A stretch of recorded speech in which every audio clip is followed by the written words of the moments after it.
为着要让社会大众了解白色恐怖甲维权，真济公民团体甲政治受难者是组一个519白色恐怖记忆日的筹备委员会。昨总统蔡英文是指示国部会要来研议听书，上紧会伫今年5月19来成立。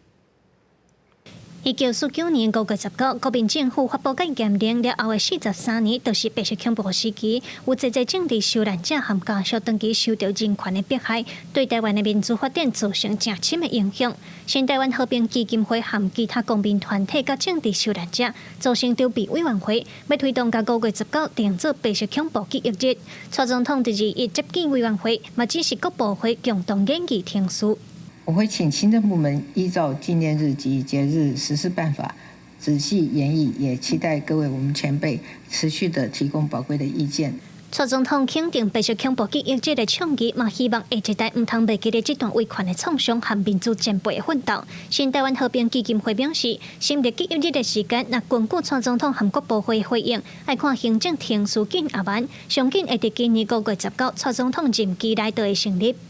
我甲总统伊嘛乐观其成的原因，就是讲伊针对这转型正义的这个活动，伊是在白色恐怖，伊感觉这真有意义。定数较紧吼，今年519就成立，成立政府共款，伊用拨预算活动来推送相关的这个纪念的活动。公民团体强调，因希望成立记忆日，除了是互政治受难者和家属一个互相安慰的日子，嘛是希望台湾袂当阁有迫害人权的代志发生。因希望社会严肃看待这个记忆日，政府嘛要深化历史和人权教育。公民团体也会定期举办各种活动，让大众了解白色恐怖。记者卢尚如、谢桂林台北报道。